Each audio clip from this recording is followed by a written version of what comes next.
jam hira mon bandiraɓe sehlaɓe heɗotoɓe radio Diol Sare hande ko ñalawma alet tati lewru août hitande ujunaji ɗi nogas joyi habruji mon ɗemgal Pulaar toɓɓe men ɓurɗo mawde guiɗen noon ko toon to États-Unis si kono kamɓe républicain ji ene wayno ɓe puɗɗima rendinde liste ma ƴeewa yimɓe hoɓe au moins jeego ɗaminaɓe kañumen koye men ma mbaddu campagne pour hitande ujunaji ɗi nogas jeetati ƴewde holgono candidat habruji men international men puɗɗoro toon hande toon to relation ngaji hakkude kamɓe États-Unis e Russie ene wayno ko kanko Donald Trump o felti neldude neɗɗo makko toon to Russie ɗum noon ko kadi ƴewde beele kanko Putin omo tartini guerre o habruji men international mana en toon to Israel kanko Benjamin Netanyahu ene wayno ko caggal vidéo ji jaltuɗi ne kolla wonde ko yimɓe mabɓe nanggaɓe hawnaki ma maayi heege o ñaaguima Croix Rouge international yo wallum beele ɓeɗo yimɓe ene dokke ñamde ene wayno ko ɗum woni ko Hamas sali oɗo saji joni ma en jaaton Sénégal Sénégal ne heewi activité ji ene wayno ko ƴeew dabal ho cuɓaɗo hande fédération Sénégal naɓe ko toppitini ko fate football ma en jaaton kadi Touba e caggal muɗum kadi ma en ƴeew routare hakkude Sénégal e Mauritanie leyɗele ɗiɗi fof ene wayno lullini hande ñalawma ko mbiyata lekki kono noon toon to Mauritanie hay sinno ñalawma o lullinama kene ujunaji parcelle mbiyama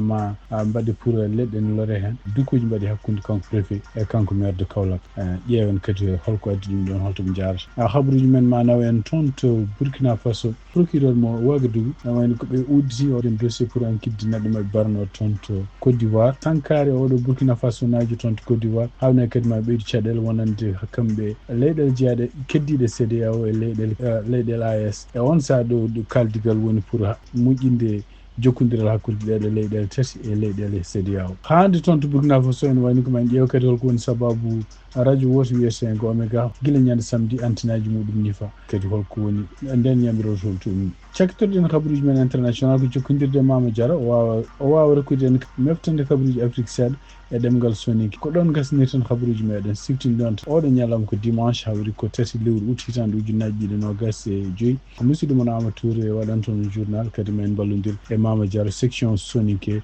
joɗiniɗo en toon to Nouakchott ma en gartu joni joni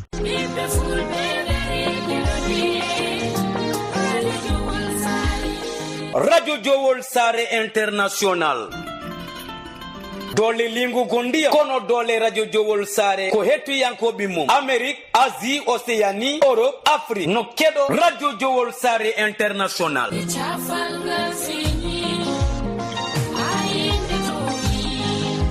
jiɗɗa ko kabaruji jaggu Radio Diol International gilay émission ngaji dini ha e fina tawa tarini kono ɓamtare kala kena wallita gurdam aade ena yewteno haale e nder Radio Diol International wonande jogiiɓe publicité jokkodir eya Radio Diol International caggal indicatif Mauritanie waɗa 46 53 84 09 walla mbaɗa 44 18 77 18 walla mbaɗa indicatif dowlaji dendude Amérique plus 1 513 668 03 94 bandiraɓe musidɓe tedduɓe heeɗi min Abou Diobo El Hadji Ngori momi hetto Radio Diol International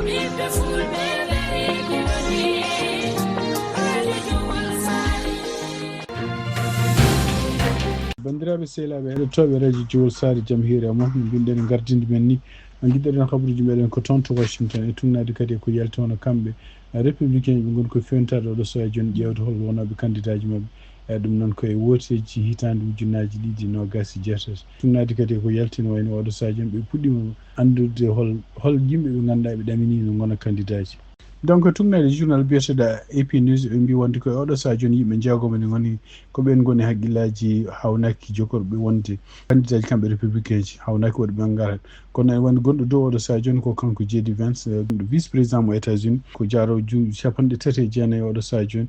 kanko ɗamina hawnaki ma won mo Donald Trump suuɓi yo won candidat pour républicain ji rewa makko hono kanko sénateur Marco Rubio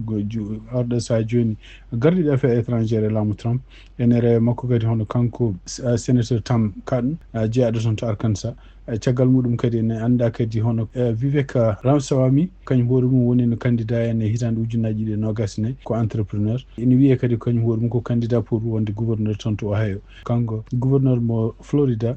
aran DeSantis ɗum noon kadi meeɗi wonde candidat e hitande ujunnaji ɗi nogas nayyi ko jiida ɓeɗon ene wayno kanko gouverneur mo Arkansas Sarah Huckabee Sanders e kanko gouverneur jeeyaɗo toon to Virginia Glenn Youngkin jeeya kadi e ɓeɗo en kadi sénateur jeeyaɗo toon to Texas Ted Cruz kañum hoore mum meeɗi wonde candidat hitande ujunnaji ɗiɗi e jeetati ha hitande ujunnaji 16 ha hitande ujunnaji ɗi nogas nayyi tout le temps wono candidat donc ɗiɗo fof ko liste uji kamɓe républicain ji ɓe goni koye fewnitade joni ƴewde pour wonde hol mabɓe jogorɗo wonde candidat ɗum noon ene wayno ko campagne woni koye fuɗɗade hitande ujunnaji ɗiɗi nogas jeegom nden ɓe gandata kadi ɓeɗo foof so tawi ne paari wonde candidat ji ko jiiɗa ɗum noon kamɓe républicain ji ɓene continue wadde oɗo so joni ko wiyete redistricting ɗum noon ko waylude no foti yimɓe goni e nokkuji surtout toon to Texas pour ƴewde ɗiɗo nokkuji wiyede wonde ko nokkuji républicain ji ɗum waɗi tugnade habaruji gomiriɗi toon to Texas kamɓe parlementaire ji wonɓe toon to Texas ene wayno ɓe jaltino état Texas ɗum noon ko wasde taweji woteji baɗoɗi toon woteji ɗi pour yamirde wonde ko wiide wonde ɗiɗo nokkuji sibabude ko républicain ɓuuri hewde ene wayno gonti nokkuji républicain ji ɗum noon ko peeje ɗe ganduɗa en baɗɗeteɗe oɗo dumunno foof surtout e laamu makko kanko Donald Trump ƴewde waylude carte ko fati en yimɓe holto goni wonande ɗiɗo parti ji ɗiɗi ko fati immigration siftinɗon tan ko ñande aljuma ɓen ɗo kadi juge goto gonɗo toon to Californie kañum hoore mum waɗi yamirore wi wonde ko kala kamɓe immigration koɓe nangata toon to Californie ɗum noon ko yaade guese yaade nokkuji liggeteɗi yaade ha e galleji walla fottude yimɓe ɓe moɓe poti fof taw sibabude comci ɓurni sibabude ɗemgal haalata ɓe nangga ɗum ɗo ko hunde nde ganduɗa en e wiidema ko hunde lundinde lawol États-Unis ɗum noon e wayno ko yamiri ɗum ɗon yonata oɗo saaha joni ko yalti kadi e tugnade hannde ko ummi toon to journal biyeteɗo NPR ene wayno koye même baɗaɗo guila mois de juin holli wonde ko kanko Donald Trump oɗo saaha joni omono ruttino e yimɓe ɓe ganduɗa en joguinoɓe kayitaji États-Unis ni wontuɓe e américain ji tugnade hannde ko même o no famnira yimɓe ene wayno ko kala men ganduɗa en haysinde ko impôt ji a waɗino erreur guila a wonatani naturalisé ene wayno so ɗiɗon erreur aji jiitama ne wawi département justice uddita wonde dossier wonde pour ko fate kayitaji jomum kefta ɗum noon kadi ko hunde nde ganduɗa yaltude e memoji kanko département justice e jamirore makko ɓe mbaɗi pour ƴewde wallude hono agenda makko kanko Donald Trump yaltinde yimɓe hewɓe leydi États-Unis sibabude wiide mumen won hawnaki hay soni jogini kayitaji no keeɓi kayitaji ni wona e lawol habaruji men international tugnade kadi ko yalti toon to Washington hono kanko Donald Trump o feliciti neldude nelaɗo makko toon to Moscou ɗum noon ko fottude e hono kanko Vladimir Putin ɗum ɗo fof ari ko yidde wallude hawnaki nanodiral beele no ma wood hakkude makko kanko Donald Trump e Vladimir Putin pour Vladimir Putin beele ne dartina guerre gonaɗo oɗo saaha joni toon to Ukraine ɗum noon kadi haade sanction ngaji ñande mum firti wonde ko kanko Donald Trump omo ɗamini hawnaki Vladimir Putin ma waylu gueɗe ɗe waɗata oɗo saaha joni kono noon tugnade hannde habaruji jaltuɗi toon to BBC walla Radio France International kanko Vladimir Putin ko ɗum ɗo ko haalate ko omono continue ɓeydude bomboji makko toon to Ukraine e fama muye mabɓe kala ko Donald Trump haalata ko fate menace uji surtout ko fate sanction ngaji contre Russie haysono Donald Trump kañum hoore mum haali wi wonde ɗiɗo sanction ngaji o andani sene jogori nafde kanko Vladimir Putin kanko hoore makko o gonɗinani wonde ko wonko Donald Trump wawi makko kabaruji e ɗemgal Pulaar e radio Jawol Sare habaruji men international guiɗaɗen ko toon to Palestine e tugnade kadi ko yalti toon hono journaux ji ko wayno BBC e ko wayno Radio France International ko report e CNN report ɗum hono kanko Benjamin Netanyahu en wayno waɗi ɗaɓɓande fade Pourari international pour beele no wallaɓe hono yimɓe mabɓe ɓe ganduɗa ko hollaɓe vidéo ji Hamas ne holli ɗumen ko yimɓe ɓe ganduɗa ene wayno kañumen koyemen caɗele heege haaletego to Gaza wonande ko kamɓe Israël naɓe kadi yimɓe Palestine naɓe ñamde ɗiɗon prisonnier ji kañumen koyemen ene wayno kadi jogui mumen probléme donc tugnade hannde kanko Benjamin Netanyahu ko ñaagui wi wonde ko yo Croix Rouge international walluɓe au moins ɗiɗon prisonnier ji nanggaɓe toon taw ko Hamas nangui ɗumen beele ne yammine ɗum ɗo fof noon ko Hamas wi wonde ɗiɗon prisonnier ji ene wayno ko no yimɓe Palestine naɓe lebtirte sibabude heege ni ɓeɗon yimɓe nanggaɓe toon ɓeɓe nangui ñamata tan ko kamɓe Palestine naɓe koɓe ñamata ko so tawi Palestine aji goto dañani ko ñaami ene wayno hay goto mabɓe ñamata donc ene wayno ko oɗo saaha joni kanko Benjamin Netanyahu omono ñaago pour wiide wonde ko Croix Rouge international yanti hen ko wawi wonde fof ene wayno ko kanko Benjamin Netanyahu e nder konnguɗi ɗo yaltini hannde o haali hen kadi wi wonde ko kala ko woni ko waɗeteno toon pour hadde yimɓeɓe ñamde ɗum ɗo fof hani woni il faut ko natta ko yacci ɗum ɗo fof noon sibabude hawnaki ɗiɗo prisonnier ji kono noon hawnaki kadi jinni ɗi ganduɗa hen aduna o fof nan continue huccine mabɓe kamɓe Israël pour wiide wonde gueɗɗuɗe mbaɗuɗe ɗum ɗo ko crime mo ganduɗa en hay goto meeɗa yiide hon muɗum. Habruji men international toon to Sénégal ɗum no ko habruji belɗi leydi Sénégal ɓe newani ɓe vooti hande pour ƴeftude hol gardotoɗo fédération Sénégal naaɓe toppiɗi ko fati football ɗum noon wayno kanko biyeteɗo Abdoulaye Fall o meeɗi wonde vice président fédération sénégalaise football e kadi ko kanko ardino ligue régional Diourbel ene wayno ko kanko suɓa yo ardu ndeɗo fedde wiyetede fédération sénégalaise de football ɗum noon ko caggal woteji nde ƴefta woteji ɗi kadi mbanno ko deuxiéme tour o dañi 390 junggo suutanimo biyeteɗo mbaɗi tuuri kañum jañi ko 30 junggo ene wayno 16 junggo kañumen votanani hay goto ko wawi wonde fof ene woni ko kanko Abdoulaye Fall ko kanko ardi hande fédération sénégalaise ɗum noon kadi ko victoire mo ganduɗa henna kanko hoore makko mo ardo o ndeɗo fedde caggal duuɓi 16 nde kanko biyeteɗo Augustin Senghor nde o ardino ndeɗo fedde tuggi hitande ujunaji 2 ha hitande ujunaji 2 e oɗon saaha mo ardino kanko Augustin Senghor ndeɗo fedde ɓe mbawi dañde coupe d'Afrique des nations hitande ujunaji 2 ɓe mbawi kadi dañde qualification ngaji 2 toon to coupe du monde donc wawi wonde fof ene wayno kon teskira hen tati hono kanko Augustin Senghor ene wayno ko guila premier tour kanko hoore makko elmina ko wawi wonde fof ene wayno ko oɗo victoire hande yaari no foti yaarude ala caɗele gonɗe hen hande toon to Sénégal ko hande ko ñalawma moɓe lonni ko ñalawma lekki ɗum noon ko leɗɗe ɗe lorete région ngaji ɗi mbaɗi ɗum kono noon ko teskira hen tan toon to Kaolack waɗino lurodiral seeɗa hakkude kanko maire Kaolack e kanko kadi préfet Kaolack ɗum noon e tumnade hande ko yalti noon hono kanko maire mo Kaolack o wullitimo wi wonde ko préfet o huccite makko wimo yo dégage ɗum noon ko hunde nde ganduɗa kanko maire kadi ko autorité o fotani hay goto fotani wiidemo dégage par ce que ɗum ɗo ko wasde natanade joomum kanko hoore makko ko koho e oɗon nokku ene wayno ko caggal muɗum ene wayno ko kanko préfet o e kanko kadi maire o ɓe mbawi fottidde toon to goto e haalifaɓe sernaɓe oɗon nokku e kadi ɓe mbawi kadi hawridde ɗum noon tugnade hande habaruji gumiriɗi toon to Sénégal ɓe jehindi to galle makko kanko Serigne Mahdi Ibrahima Niass ɗum noon ko halifa Medina Baye e caggal mum ɓe mbawi rokkodirde juuɗe kono noon kanko préfet o kadi e nder vidéo mo yaltino o wi wonde ko o yafinima no fewi kadi ko ɗum ɗo ko hunde nde ganduɗa en faami wonde ko won konnguɗi ɗi hutori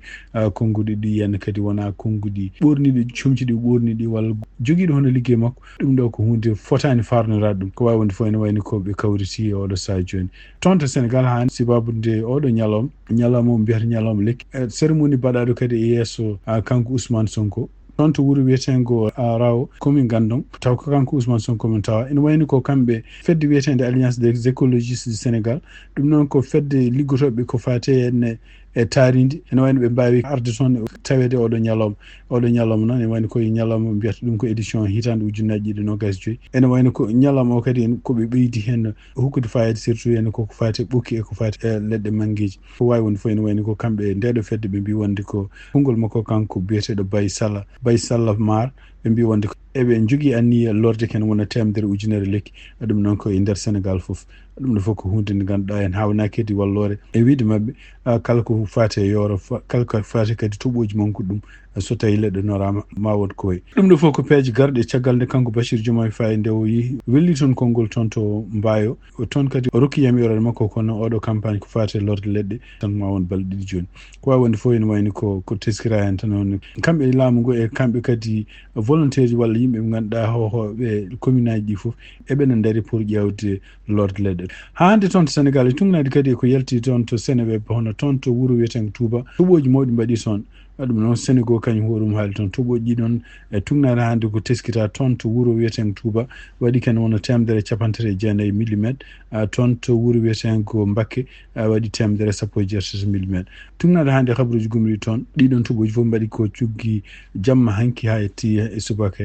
kanko gardiɗo SONAS biyeteɗo Seni Dieng o wawi arde toon kanko hoore makko ko edde 9h jamma hanki pour wawde ƴewde holno ɓe balliri ɗiɗo nokkuji e tugnade hande koɓe kaali ɓe mbi wonde ko ɓe gaddi moto pompoji kewɗi ustude ndiyam ɗam par ce que ndiyam ɗam ne heewi surtout naati e guure ɗe foof kadi ƴewde kadi e wallude kadi ƴewde no bonnandeji mbayi hewde ɗiɗo nokkuji donc kamɓe équipe mabɓe ONAS ene wayno oɗo saha joni nana toon mobilisa toon to Guélémou toon to Keur Niang e yesso kadi mairie Touba pour wawde wallude kala ko fate hen gueɗe ɗe ganduɗa ɓe mbawi wadde haaɓe gussa ɗam ɗo ndiyam ɓe gaddi machine aji kewɗi bawɗe pompude ndiyam ɗam ha yalta e oɗo saha mo mbatten journal e wiide mabɓe kadi ene wayno ko ndiyam ɗam no wano to ni fo no wani besi joni wonno ko yam puddimo yaltude hen tonto Mauritanie kadi ene wayni ko nyallam do lekki kadi lollinama ton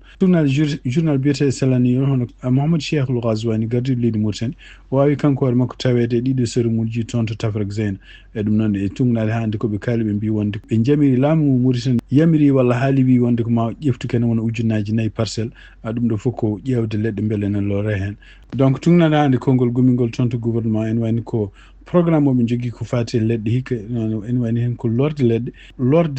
e nder nokku kene wiye 100 hectares ɗum ɗon koye Mauritanie foof e werlade kadi awdi ɗum noon ko taw hutorade avion ngaji e nokkuji kene wona 100 hectares lorde kadi leɗɗe goɗɗe ɗum noon kadi kene abbo e ujunnaji 2,970 hectares donc ene wayni ko oɗo saji gon koye fewnude kadi kene wona ujunnaji 4 parcelle taw ko nokkuji ɗi ganduɗa waɗira tan ko pour leɗɗe ɗo lorata hen ɗum noon kadi koye nder région ngaji Mauritanie foof tungnade hande programme o kanko Mohamed Cheikh El Ghazouani gardi leydi Mauritanie ko haali projet men international ha hande toon to Burkina Faso ene wayni ko siwtindon tan hono kanko procureur gonɗo toon to Ouagadougou ene udditi dossier pour enquête mayde ko Alain Christopher Traoré canguiɗo toon to Côte d'Ivoire ñande 24 lewru juillet hitan ujunnaji 25 hande tungnade kabaruji gomriɗi toon hono kanko ministére toppiriɗo ko fati affaires étrangères mo Burkina Faso ano biyeteɗo Jean-Marie Traoré mo ɗaɓɓi hono joɗaniɗo Côte d'Ivoire toon to Burkina Faso yo ar ko yacci rokkaɓe famnaɓe holko addi mayde oɗo neɗɗo toon to leydi mabɓe toon to Côte d'Ivoire donc ene wayno gouvernement mo Burkina Faso kañum hoore mumen ɗaɓɓi ko yacci hono goski makko yo artire ko yacci toon to Burkina Faso e kadi kala ko addi mayde makko yo haalaɓe no mayri ko fama tan oɗo sa joni ko mayde makko kanko alino Faso hawnaki kadi ma ɓeydi caɗele gonɗe hakkunde Burkina Faso e Côte d'Ivoire et surtout e oɗon saaha mo kamɓe leyɗele keddiɗe e CEDEAO nde ɓe goni e kaldigal hakkunde mabɓe e leyɗele jeeyaɗe AES ɗum noon ko Niger Burkina Faso e Mali pour beele jokkodiral moƴƴal ne gona hakkude mabɓe so tawi oɗo probléme kadi udditima hawnaki ngal ɗon kaldigal kadi jogorani yaaru yeeso ko wawi wonde foof yimɓe ne paadi oɗo saha joni ƴewde holko kamɓe Côte d'Ivoire koɓe jaaboto ko siftinde on tan ko ñande mayde nde waɗi nde ñande 24 lewru juillet hono kanko procureur mo Abidjan o ene wayno ko kanko nodda ko yaaci yo ar toon e kadi o addi yimɓe joguiɓe karalagal ko fati ƴewde holko wari mo kanko alino Faso ene wayno ko Côte d'Ivoire jaabaki taw e ɗiɗo halluji hono kamɓe Burkina Faso so uddidde dossier pour enquête mayde makko hande toon to Burkina Faso e tungnade kadi e habaruji gomriɗi toon to Ouagadougou hono radio woto wiyetengo Omega ɗum noon ko radio privé ene wayno ko guilen samedi 2 lewru août hitande ujunnaji 25 koɓe mbaɗanno programme ji mabɓe koko ñifi tungnade konngol gummingol toon to conseil supérieur de la communication ene wayno koɓe sisfandaɓe oɗo radio noon ene wayno kañum hoore mum fawama kadi kalis kewɗo donc tungnade hande radio France international ko haali goɗɗo radio wiyetengo Omega ene wayno takka wonde ko won émission ngaji ɗe mbaɗanno e ɗiɗon émission ngaji journalisme mabɓe goto kañum hoore mum wi wonde ko militaire joguiɓe laamu toon to Ouagadougou ene wayno ko militaire ji joom garaduji en arɓe heftuɓe laamu par force toon to Burkina Faso ɗum noon e wayno ko ɗum waɗi kamɓe conseil supérieur de la communication ɗum noon ko fedde laamu toppitinde ko fate jandiyangal toon ene wayno kañum hoore mbi wonde ko ɗiɗo haalluji ko haalluji fotani jaɓɓede e koko haalluji kadi ko haalluji bonnoji inde surtout kuccinaɗe e kamɓe ardiɓe laamu toon to Burkina Faso tungnade hande ko radio France international haali ɗum ɗo waɗi ko ñande alarba 30 lewru juillet e oɗon sahawde seppo mongo no wonno toon to Ouagadougou seppo ngo kadi ko pour ƴewde beele ene ande holko woni sababu kanko mayde makko kanko alino Faso ene wayno ko nden journaliste oɗo haali ka ɗon haala don ko wawi wonde fof ene wayno kay ene teskira kadi ngoɗo radio e nder hitande ujunnaji 227 ɗum noon ko caggal nde kanko capitaine Ibrahima Traoré nde o heeɓi laamu nde ene wayno ko ngoɗo radio kadi meeɗi dañde sanction mbaɗo noon meeɗi kadi sispandede sibabude kadi kañum nde journaliste goto kadi ne haali gueɗe ɗe ganduɗa enne yettude walla gueɗe patuɗe en e kanko Bazoum gardinaɗo leydi Niger ɗum noon e wayno kadi ko wiide kadi Bazoum kadi laamu ko hefta ko wawi wonde foof kamɓe journaliste uji international ɓe mbi wonde ko hande ene wayno Burkina Faso liberté de presse ala toon fof ene wayno ko oɗo chaine oɗo sadio koko suspenda kadi lebbi jeegom tungnade hande conseil supérieur de la communication toon to Burkina Faso bandiraɓe sehilaɓe heɗotoɓe radio Jowol Sare ma en jokkodir joni hono Mama Diarra ɗum noon o wawa kadi rokkude en meftande habaruji Afrique seeɗa e ɗemgal soninke Mama Diarra bisimilla ma Dimanche Soninke assalamu alaikum kibarum pawgi mo gonden khay aga gelle khada radio jowol sare lenkini auto si konyay 2025 kibaru Soninke kanne oga kibaru ku jopana kada tino kube otinga na kada gili no kube gane Burkina jamane nga kuna gili rajo kabe ga dono nga agani rajo privé nga ikata a sanctionne gili kebe ga kata kasu sikime haqe igal lantai ifo bagandini yo ken chahudangan ke rajo privé kuna agane mega ken rajo privé kuna akata wa bagandini kuna agada photo kebe gane jamane nogondi yo ken nye sababu kuna igari irajo nkanga na rakantere itida inandeje hana ku kasu sikino gonga imari kanne mugu maganta igana gollu nyaka baganden dabari hay kebi ona jokkido khibaru be go maga ona tinga kada gilino ko be gane Amerique bangenga gille rapper be gano ngatu intengani mo gosiri gatna dangan PDD yo ayani kuna gille to manga saka kama gille kebe ga katta agada gollu burbe da bari yo ken chahudangan kuna ida bangandi nanti kenga na sabate ayi mendi aba tampille sine nyana gille kebe gane bitendi aga kenga aga sino kubunu ay tampille sine gana ka hama gille kebe gane bitendi kenga na bugu antofona hana ken kuna alla ganno kisi hinno tanga gelle kebe gane duna jarabinu hay kebi ona yille gilli no ko be gani Burkina Faso bangenga gilli ibe gani Aline Faso ma gatna dangana Aline Cherstof Traoré igato Aline Faso yo akenka kadi gilli no ko be gani Burkina ikata afurenyini yo ken chawdangan kuna enquête no be no kadabari gilli kebe gani e kallana choronga ikata gilli na enquête nguni yo ken chawdangan procureur bega dono nga kuna agada digamu benu bangandi gilli akara mogonga ida bangandi nanti du kallenyani yo kenya mamaye kuna gilli kebe gane bonnana nga akinun kama ona tenga kadangani gilli nokube gani Israel ka bangenga hayke bi ima yimbenga ima ta kundi gilli kebe ga kata iga gazai yoken chahudangani kuna hayke bi eti miga kata a continue ro gilli bombandenga tanga gilli nokube gani gaza ima arage ikitende yoken chahudangani kadi eti nokube ga gazai igadi ikito nchaka kama igama wara yimbekenta sikki kenkuna alla ganna khairin yango dangan ku khibaru depani o gadi kite linkini mugunde khay aga gilla kada radio jowol sare wat qadangan kadi inshallah tatana ona de keba kada keba gan qawa ona bangande mo be gan qawanta assalamu alaikum wa rahmatullah nawari mama jar bandiraɓe sehlaɓe heɗotoɓe radio habaruji men hannde oɗo ñalawma dimanche tati lewru août hitande ujunaji ɗiɗi nogas joyyi gasi yalaɓe siftin toon ko musidɗo moon Amadou Touré haaldata e moɗon en mbawi wallodirde oɗo journal kadi hono mama diara joɗoniɗo en toon to Nouakchott kadi gardiɗo ɗemgal soninke yen mbaala jaam ha jaam kadi on jarama.